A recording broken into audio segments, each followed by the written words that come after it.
Hey everyone, welcome back to another episode of the Brawn Body Health and Fitness Podcast. I'm super excited that you're joining us today. Today I'm joined by Kara O'Rourke to be discussing her journey in competitive bodybuilding.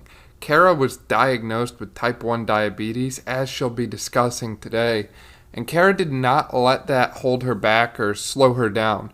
She decided she wanted to compete in bodybuilding, and she found a way to make that happen. And she's really someone who's blazing a trail in my mind because I don't know a whole lot of people who have been diagnosed with type 1 diabetes who successfully compete in bodybuilding. So Kara is really a pioneer and a great inspiration. I hope you enjoy this podcast episode today. Before we get to it though, here's a quick word from our sponsor. Kara, welcome to the podcast. Really excited to have you on today. Well, I'm excited to be here and kind of share my story with you guys. Yeah, definitely. So I know lately you're into bodybuilding and bikini competitions and all these incredible things. Would you mind telling us a little bit about your backstory, a little bit about who you are and all the things that you're doing? Yeah, to start, I'm a student. I'm a college student, so I'm studying biology and environmental science. I'm in my senior year now. I go to Polk Park in Pittsburgh, if anybody knows about that. And then fitness-wise, I've been into fitness and had fitness in my life for a good amount of time. My mom is very active as well as my stepdad.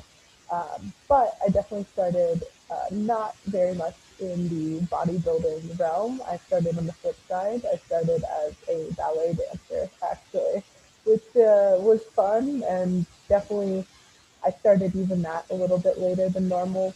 Um, Definitely something also with diabetes and kind of my journey with that was uh, a little bit different. I stepped away from ballet when I was younger because I got diagnosed with diabetes, and then I stepped back into it. And then COVID happened, so that kind of made it a little bit difficult for me to continue doing. I don't want to say a contact sport, but a small closed environment with a lot of sweating people was not the ideal for somebody with an autoimmune disease. So I flipped to bodybuilding, and here I am now. I've competed in about 3 shows in bodybuilding and have done a lot with that, and combining it with diabetes has led me to a very interesting story arc, if you will, over time, and I've learned a lot throughout the whole entire journey. I would definitely say it's an interesting one. I actually have not met too many people who have type 1 diabetes and are very active and prominent in the health and fitness and bodybuilding type spaces there. So you certainly stand out as someone unique. Now, kind of going step by step here, you mentioned that you did ballet for a while. I didn't actually know that about you. So would you mind sharing a little bit about that dance background and what that looked like? And then maybe a little bit about what that whole process of, when you were diagnosed with type 1 diabetes, what was that like for you? What did you have to go through? So I don't know if I should say lucky or unluckily, diagnosed with diabetes very young. I've had diabetes more than I've not had diabetes in my life, so I don't always have the perspective of what that looked like before, but I was diagnosed at the age of 6. So when I was first into ballet, as most young kids are, I got diagnosed about a year into me learning ballet. So, um, you're a kid, you're put into a ballet class, and you're dreaming of being a ballet dancer. But then I got diagnosed with diabetes at the age of 6. That happened after a family vacation. My parents noticed I was very sick and something was off, so I ended up being hospitalized when my mom is a PA. So she recognized something was off about me and it was symptoms of diabetes. So they tried to check my sugar and realized things were not working out as well. And then from that point on, I went to the hospital and it was a whirlwind of needles, blood taking, and them diagnosing me with diabetes. And by the end of the week, I was sent home with a regimented plan and how to start managing diabetes. And uh, I had to step away from a lot of physical activity, trying to figure out how to manage diabetes as a young kid is very difficult for the whole entire process. But over time and technology, things like the pumps were given to me, which is something that makes handling it a little bit easier. And I was able to, at the age of 13, was when I was like comfortable enough to be able to manage my diabetes on my own. Through a whole long process, but I stepped back into ballet and started doing that quite competitively. I ended up going to some pre-professional camps, and I really enjoyed it. And it was definitely a big part of my life, and a good way to stay fit, but also mix it with art. And from there, just continued to learn how to manage diabetes and fitness hand in hand. And that would be the ballet story and the diagnosis. Right, right. Yeah. And I mean, it's got to be scary when you're a young kid getting told all these different things and not really understanding them. And, I find that some doctors really struggle to take things and simplify them to a level that, a 7-year old or 8-year old or any younger kid can understand, because type 1 diabetes is typically diagnosed when someone is young. And type 1 diabetes is autoimmune in nature, meaning that your body is kind of attacking certain structures within itself that causes it to secrete little or no insulin whatsoever. And that can manifest in a lot of different ways. You might feel hungry, you might feel, increased weakness, you might feel increased thirst. You might also, I've seen it before where diabetics will have this kind of fruity breath odor to them as well, which is kind of an interesting one. It throws people off. But there's all these different things, and I find that a lot of times people struggle to really understand what's going on in their own body with this condition. And again, it could be a lack of explanation, or it could just be the complexity of it all, right? We don't often think about something coming into our body and destroying the insulin producing cells in the pancreas. I believe they're the islet cells. It's a whole nother depth of understanding and knowledge. And it's one of those things that I think needs a little bit more light shed on it, because unfortunately, this is a fairly common condition that I think it impacts millions of Americans currently. And, in your own case, you show that it is possible to live a healthy and fit and active life despite having a medical diagnosis of an autoimmune condition. Yeah, and I mean, I completely agree from the standpoint of diabetes is huge. And I honestly don't think I had a full grasp of how complex it was until I got to college and had a science course kind of dissecting that. And that's not something a 6-year-old is going to sit through or understand well. And the advances in medicine have made it a lot easier for diabetics to get diagnosed now, to understand that, and things like YouTube and podcasts make it a lot more bearable for diabetics to learn about. There's a lot more knowledge out there now than there was when I was first diagnosed, and for that I'm grateful. I mean, I'm always continually learning about it. There's a lot to be learned about, and every single person has a different story with it, and every single case there's something different. So even I can give recommendations to somebody with diabetes, but it's going to be completely different to how they are going to live their life with it. It's so adaptable, and it's very nice to have that adaptability, but also kind of scary too, because you have no idea how things are going to turn out. You definitely have to be willing to be a little bit of a scientist with it and like experiment a little bit to make sure that things are going to work out for you in the best way. Yeah, definitely, definitely. And I like how you made the point that it's very individual.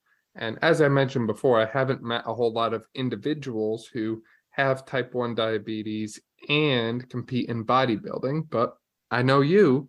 So how did you get involved in the whole bodybuilding scene, or what kind of made you look into that, and where'd your early interest in that stem from? I don't know many type 1 diabetic bodybuilders either. I wish there was more of them.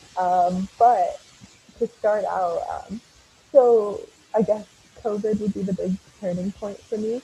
That's kind of when everything shut down and I wasn't able to be in a ballet studio anymore. So I'm very much about, I like being active and staying fit.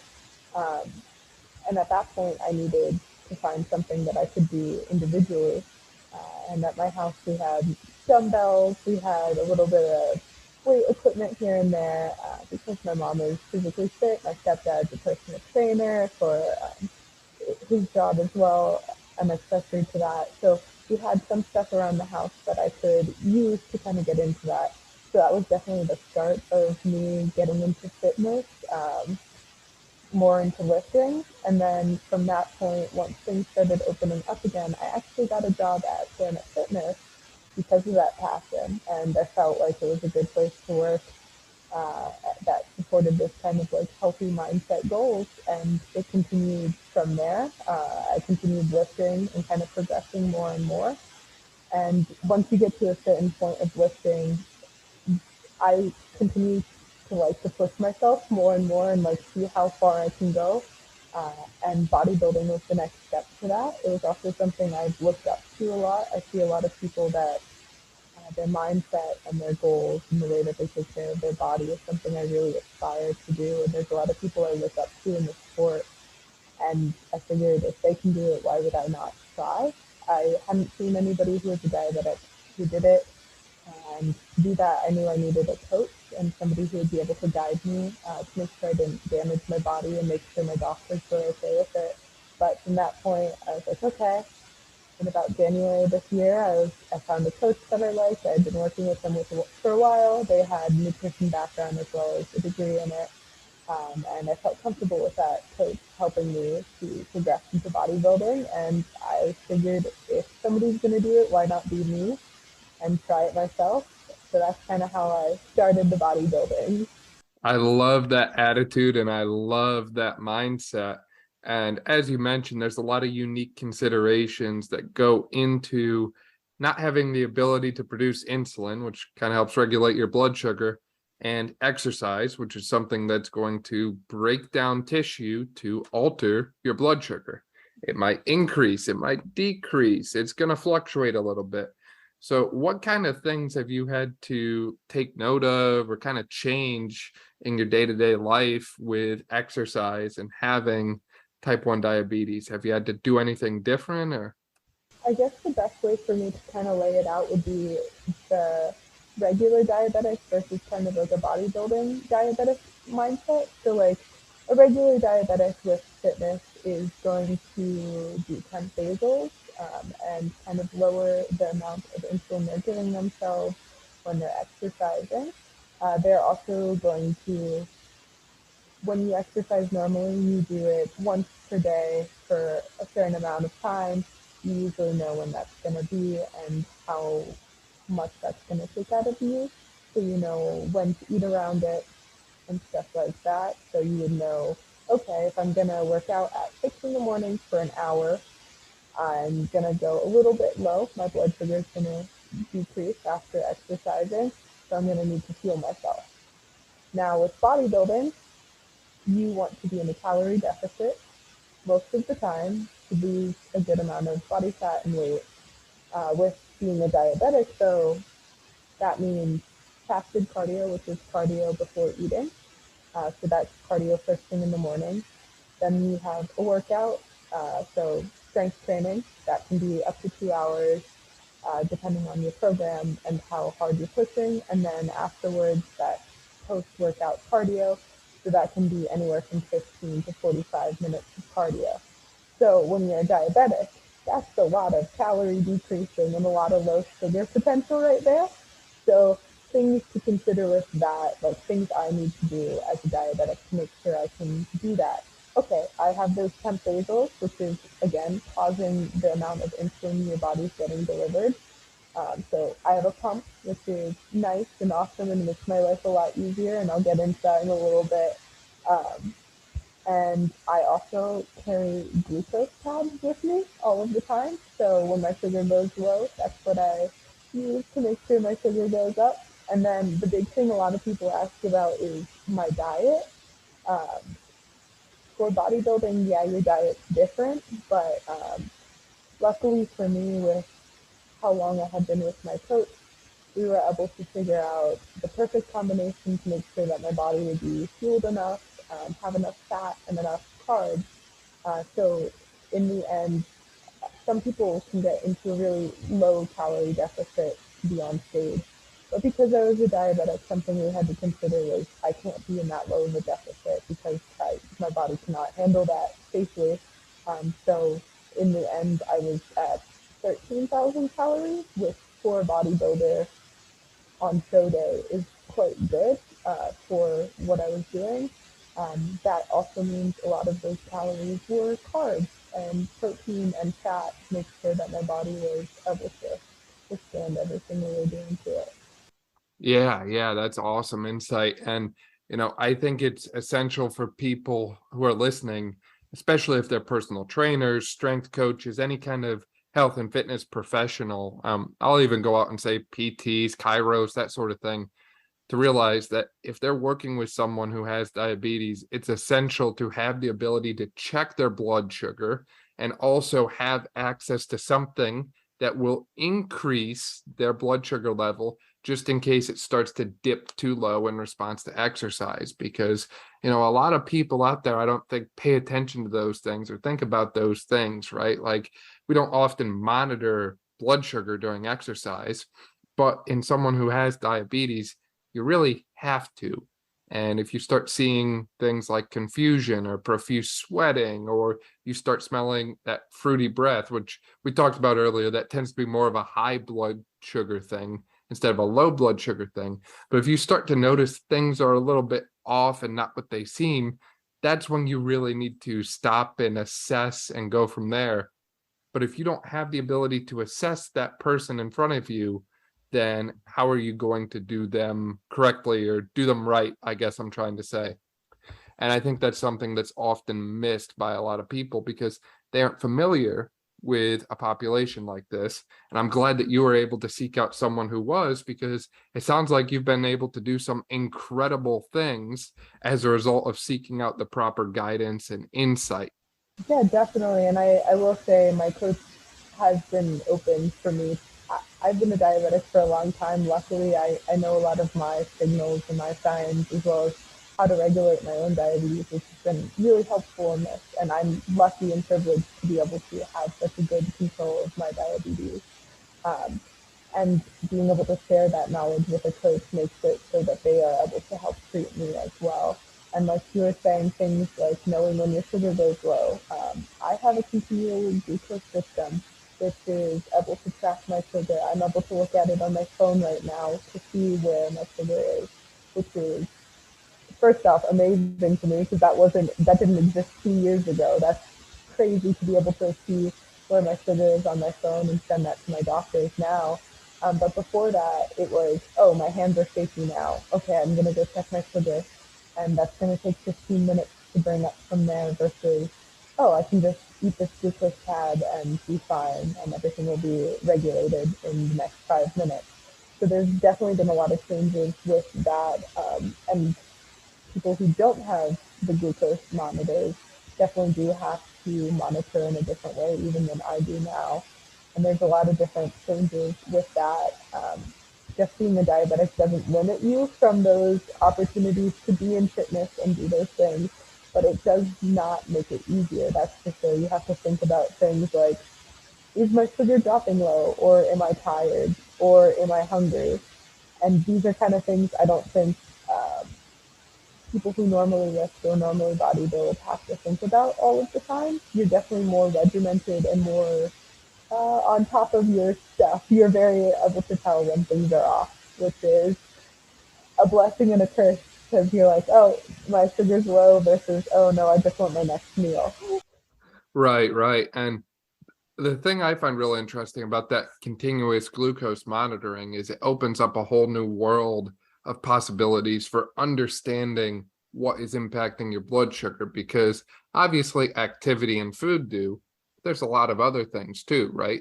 So how does your blood sugar change in response to sleep? Or, you're in college. So if you go out on the town for a night and you do a little bit of elbow exercising, those 16-ounce can curls, what's going to happen to your blood sugar? Well, now you can tell that in real time. Or stress. I'm sure no college student has ever been stressed before. And I'm sure no one in America ever, faces anything like anxiety or anything like that. But that stuff can impact your blood sugar level through, that complex hormonal system that I've talked about in the past in past podcasts. And basically, you can understand how all of those things are kind of coming together to impact your blood sugar level. And that's going to take your understanding and ability to manage your condition to a whole nother level, as opposed to doing things in isolation. Yeah, and it's incredibly helpful. Like, I think because I've had such a regimented diet through bodybuilding, I can tell you how my body's going to react from one meal to the next exactly now, which is something I didn't know about before. So bodybuilding definitely helped me with like learning some of those things for my own diabetes sake too.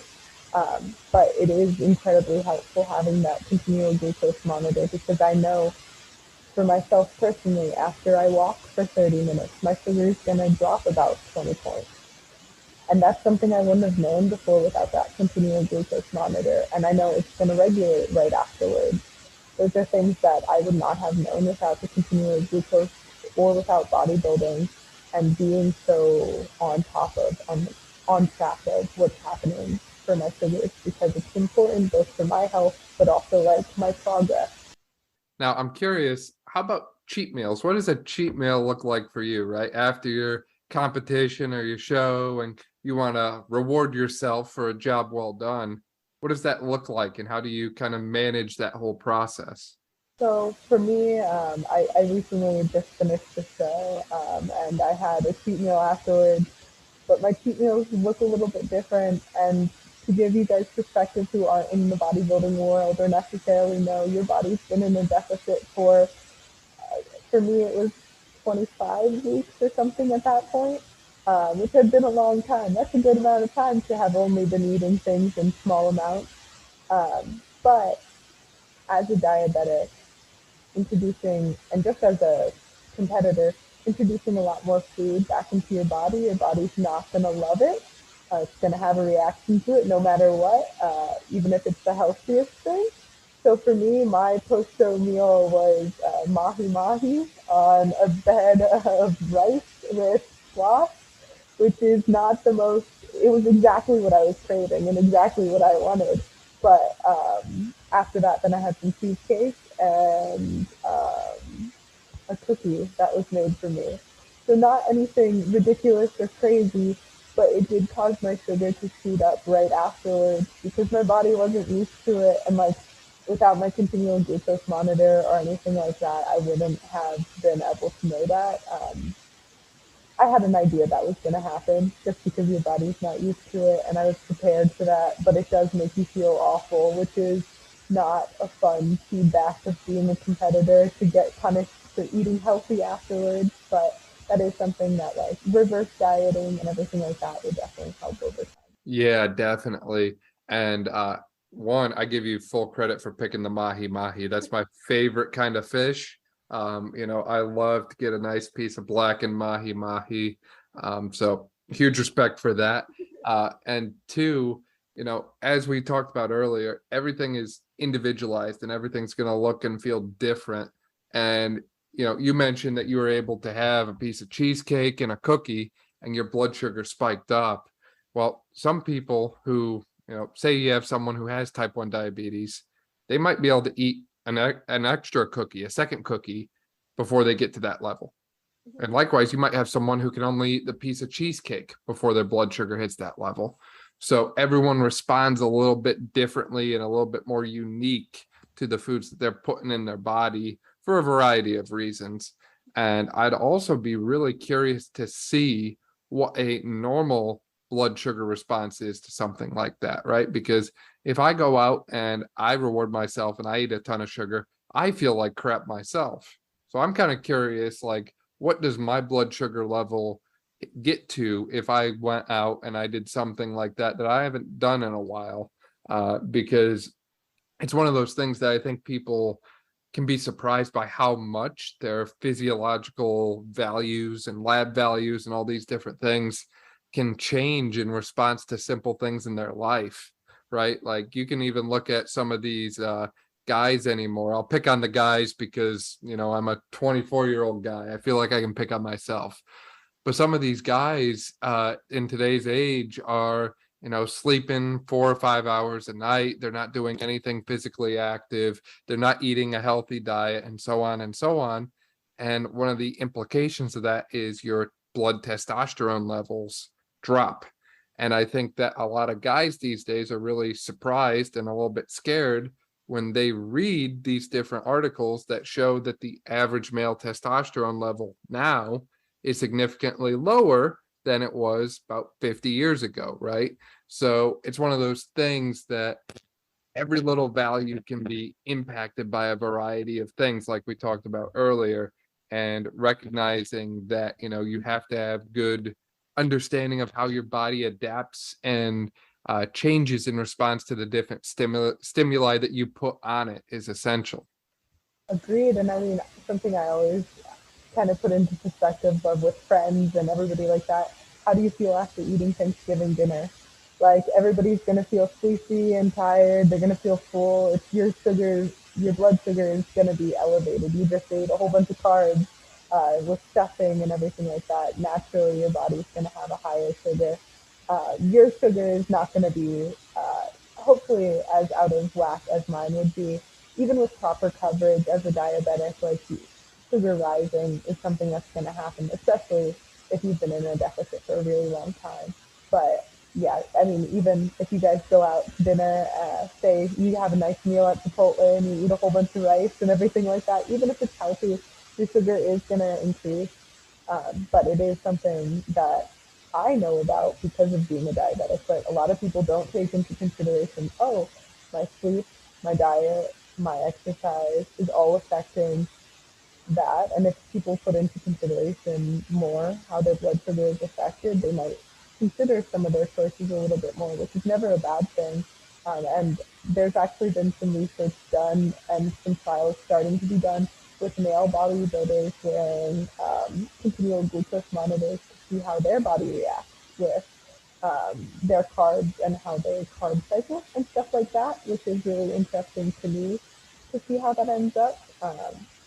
There in the starting trials, but like stuff like that is very interesting to learn about how diabetes or advances in diabetes is able to affect normal fitness people's lives.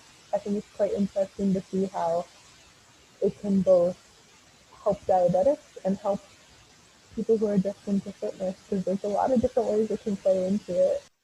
Now, into your training a little bit more, is there any exercise techniques or anything that you feel you have to modify because you have type 1 diabetes? So, for example, do you do more isometric exercise or maybe less isometric exercise? Or is there certain things that you avoid doing as a result of the diagnosis?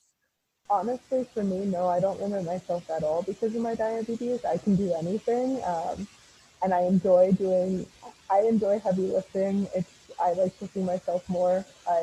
If I can do compound movements, I'm gonna choose that over isolation movements, to be honest, just because I like a heavy squat more than I like kickbacks, but that's just how I feel about it. There's no reason to not do anything. I mean, you can stop doing something if it makes you uncomfortable. That's more of the thing I would focus on if you're uncomfortable doing anything. The only thing that I'm really concerned about when I'm doing exercise of any sort is just how where my pump is. So that means wearing like my gym clothes usually tend to be tighter fitted, so my pump is right against my body so that I don't rip anything or tear anything out. If that was a huge concern of mine, I could always take my pump off when I exercise, but it's never been an issue for me. The only issue I've ever really had with my training and my diabetes would be like for a certain point in prep, I was getting bruising on my arm because of my sensor. And there's really not much you can do about that besides power through because it's just a part of life sometimes that things aren't going to be perfect. But other than that, no, nothing's really limited for me with training. I love that you say that because I feel like a lot of people that I've talked with lately feel that they're limited because they've been diagnosed with X or Y or Z, or, hey, my back hurts. So all of a sudden I'm just going to give up everything. I'm not going to deadlift or squat. I'm just not going to do anything. Right. And I really don't like this limitation model that so many individuals have developed. A lot of people feel like it's best to limit their activity because of X or Y or Z, when in reality, they don't realize it is possible, it is safe, and it is beneficial for them to do things, right?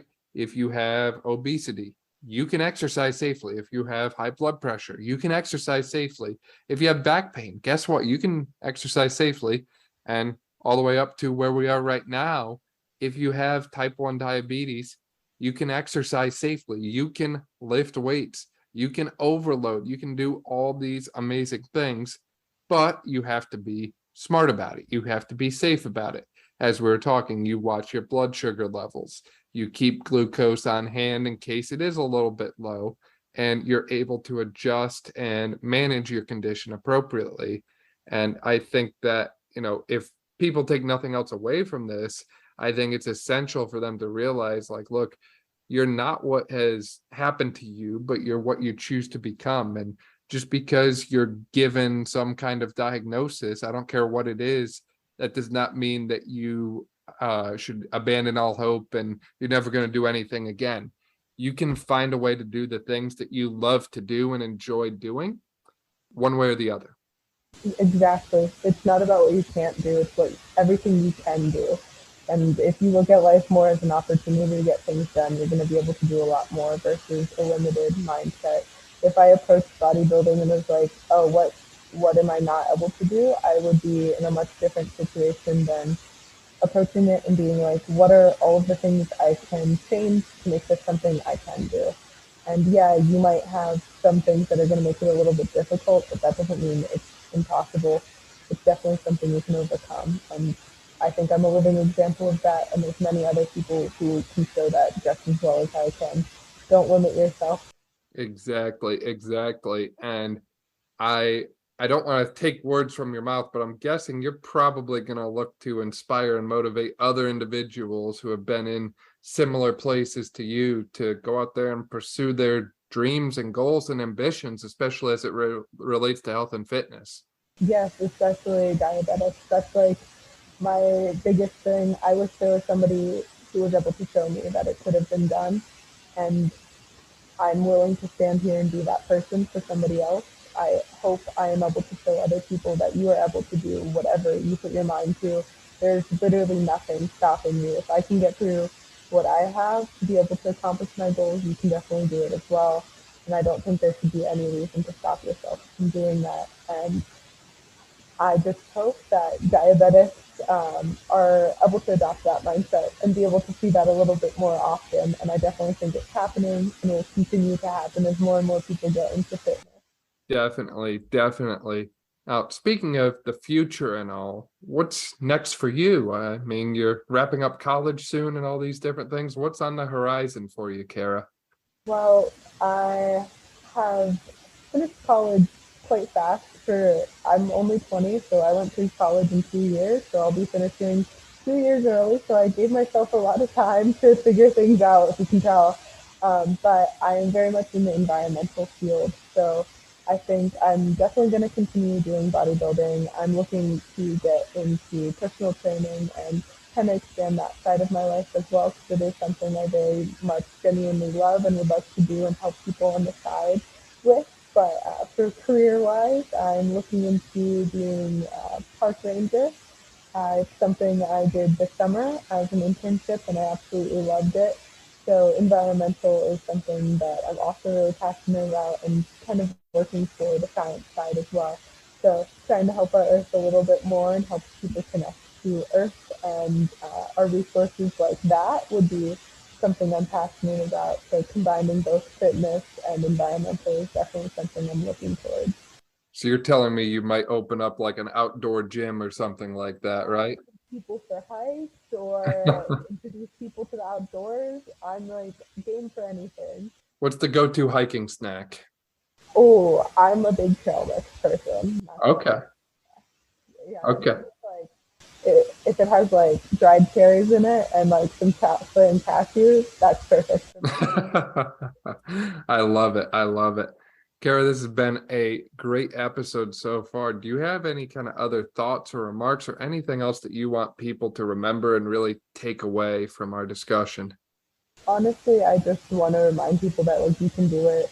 Honestly, if you're sitting there and you're contemplating doing something, you're worried that you're not able to, or you have doubts in your head, you're going to be much prouder of yourself to just go ahead and make the jump, make the leap, and do it rather than live in the what if.